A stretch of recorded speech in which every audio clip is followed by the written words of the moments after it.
Hola, ¿qué tal? Mi nombre es Andrea Roa Bendaño y el día de hoy les voy a presentar lo que es un gasto de un líquido.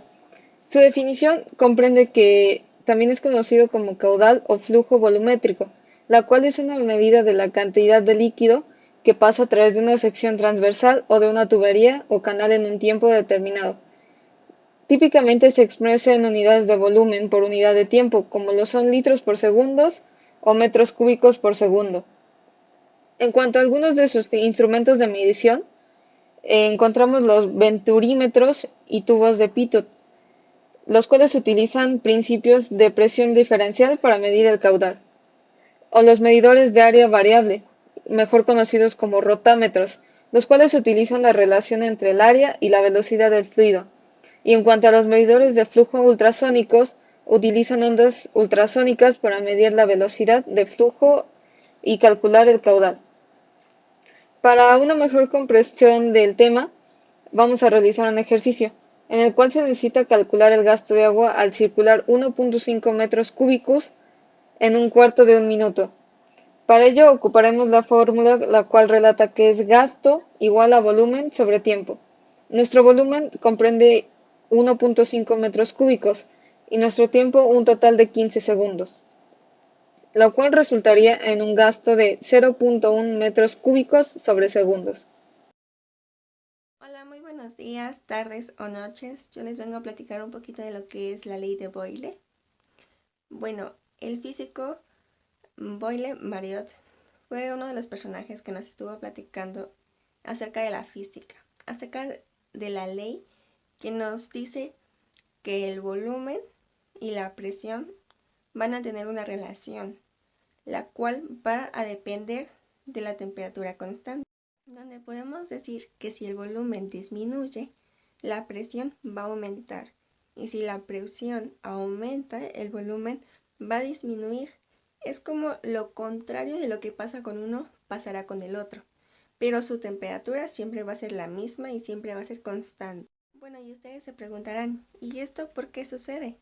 Bueno, cuando en el caso de que el volumen aumente, las partículas, las moléculas encontradas en este gas buscan eh, pues llegar a su punto pues de partida, donde es esparcirse por todo el recipiente, pero lo cual tiene una complicación, y esta complicación es que tardan en llegar a ese punto de partida. Entonces, por eso chocan entre ellas, entre las propias moléculas empiezan a chocar, y pues hay menos presión. Y cuando disminuye el volumen, la distancia encontrada en el punto de partida pues va a ser menor.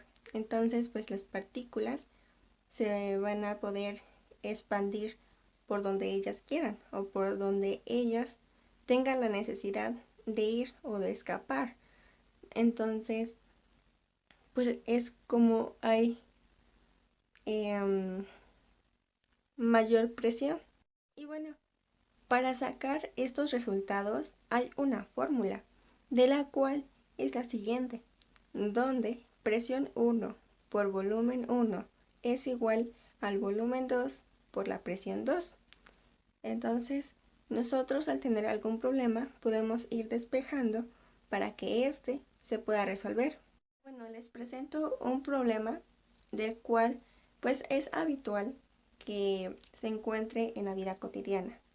Entonces, nuestro problema dice así. En 6.0 litros de un gas acetileno, ¿qué son los 6.0 litros? El volumen 1.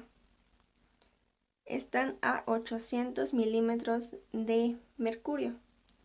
Este es la presión de la cual se va a ejercer esta situación. Entonces, dice, ¿cuál será su nuevo volumen? Que será el volumen 2, del cual esta será la incógnita. Si tiene una presión de 1200 milímetros de mercurio. Bueno, como les había mencionado antes, hay una fórmula para sacar este resultado que nos está pidiendo. En este caso, pues el volumen 2, donde como la temperatura es constante, pues no va a abarcar en nuestra fórmula. ¿Por qué? Porque siempre va a ser la misma. Entonces, para sacar esto vamos a tener que multiplicar el 6.0 litros por los 800 milímetros de mercurio. Y esto lo vamos a dividir entre los 1200 milímetros de mercurio. ¿Por qué lo vamos a dividir? Porque nosotros estamos buscando nuestra incógnita del volumen 2 y pues lo que le sobra serían la presión 2. Entonces, pues no la vamos a dejar solita. La vamos a integrar, pero ahora y la vamos a estar dividiendo. Entonces, nosotros al multiplicar los 6 por los 800 entre los 1200 nos da un resultado de 4 litros. Y bueno, eso es todo. Gracias. Buenos días, mi nombre es María Luisa Márquez Mejía y les hablaré un poquito más acerca de la ley de Charles.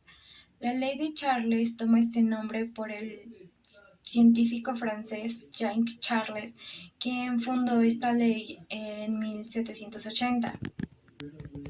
Esta ley establece que para una cantidad fija de gas a presión constante, el volumen de gas es directamente proporcional a su temperatura en kelvins. Es decir, si la temperatura de un gas aumenta, su volumen también aumenta y viceversa, siempre y cuando la presión se mantenga constante.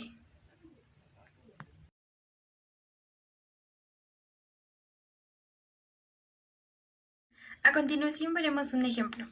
Un gas ocupa un volumen de 3.0 litros a una temperatura de 250 Kelvin. Si la temperatura de gas se incrementa a 350 Kelvin, ¿cuál será el nuevo volumen del gas suponiendo que la presión permanece constante?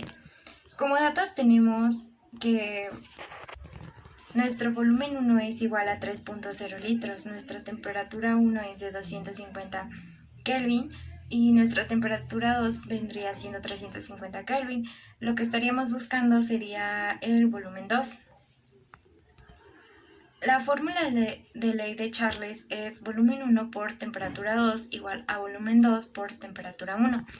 Despejamos lo que es el volumen 2, que quedaría volumen 2 igual a volumen 1 por temperatura 2 entre la temperatura 1. Lo sustituimos y nuestro volumen nos estaría dando 4.2 litros. En este caso, cancelamos Kelvin y nos quedaría en litros. El volumen puede estar ya sea en litros o incluso en metros cúbicos. También en este caso ya tenemos convertido en Kelvin. En el caso de que la temperatura nos las estén dando en grados centígrados, lo único que tendríamos que hacer es sumar más 273 para que no sea Kelvin. Y eso sería todo. A continuación pasaremos a un experimento acerca de la ley de Charles. En el experimento utilizaremos un encendedor, una botella, un globo y un balde de agua fría.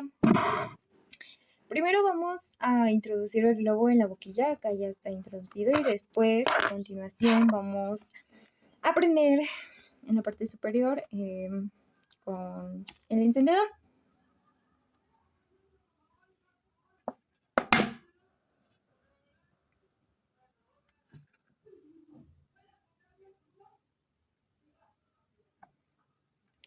Como pudimos observar, se infló. Esto se debe ya que, de acuerdo a la ley de Charles, al aumentar la temperatura, el volumen del gas también va a aumentar y su presión va a ser constante. Lo vamos a introducir en lo que es el balde de agua fría.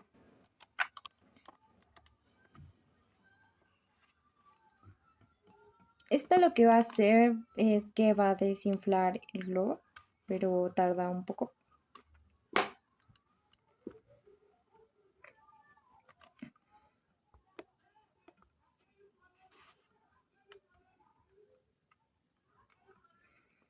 Cuando se desinfla el globo, esto es ya que a menor temperatura el volumen del gas también será pues menor y la presión se va a mantener constante.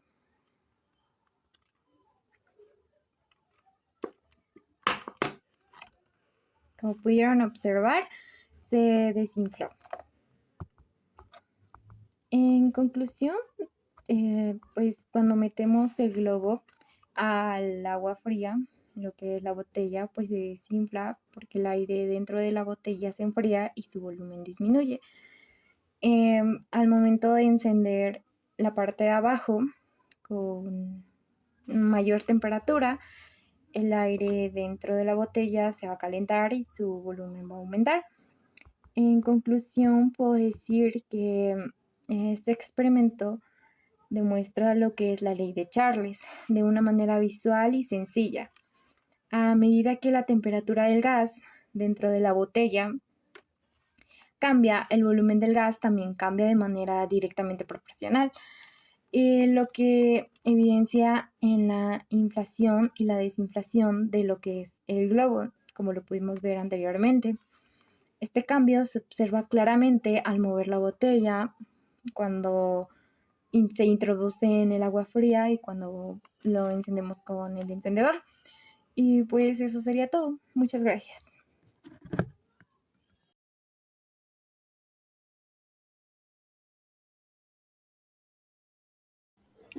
Hola, mi nombre es Janet Oscar Rodríguez y hoy les presentaré la ley de Gay-Lussac.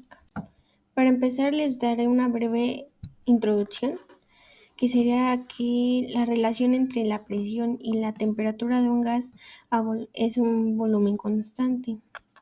También para dar seguimiento, la fórmula quedaría como presión 1, que sería la presión inicial, temperatura 1 de temperatura inicial, presión 2, presión final y temperatura 2, temperatura final.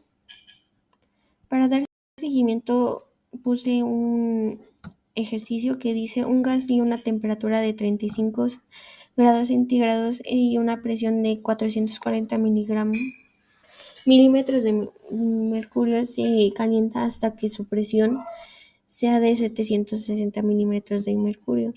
Si el volumen permanece constante, ¿cuál es la temperatura final de un gas en grados centígrados? De datos yo puse que la presión 1 es de 400 milímetros, temperatura 1 de 35 grados centígrados. A esto le sumé 273 para sacarlo a Kelvin, ya que sin eso no podremos continuar. Presión 2 de 760 milímetros y temperatura 2 sería en esta incógnita. Eso yo, a base de eso, la temperatura sería presión 1 sobre, la fórmula sería la anterior que les dije, pero despejada sería como temperatura 2 es igual a presión 2 y temperatura 1, y eso se divide con la presión 1. Y eso al sustituir los datos quedaría como temperatura 2 es igual a 700 milímetros por 308 que nos salió de temperatura 1 que sumamos con los 273. Esto se divide a 440 y nos sale 532 Kelvin, pero el resultado nos los piden en grados centígrados, entonces por lo que restaremos esos 273 que los sumamos antes, y sería que nos quedaría como temperatura 2 es igual a 532 Kelvin menos 273, que sería 259 grados centígrados, y así quedaría nuestro problema. Gracias. Ley de Dalton. La ley de Dalton es útil para determinar las presiones en una mezcla de gases, Por ejemplo, sabiendo que la presión atmosférica en el monte Everest es de 200, la parcial de nitrógeno es de 156 y la de otros gases es de 2, es posible conocer las presiones parcial del oxígeno. John Dalton en 1807 observó que en una mezcla de gases, cada componente ejerce solo en el contenedor la presión individual de cada gas. En la mezcla se define como presión parcial.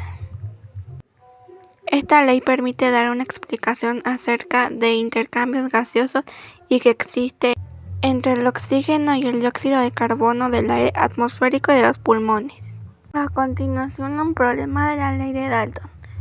En un recipiente de 10 litros, a la temperatura de 125 grados centígrados se colocan 0.450 moles de hidrógeno, 0.0313 moles de oxígeno y 0.0357 moles de nitrógeno. Calcula la presión total en atmósferas. La fórmula es PV es igual a nRT es igual a P es igual a nRT sobre F. Después de esto tenemos que sustituir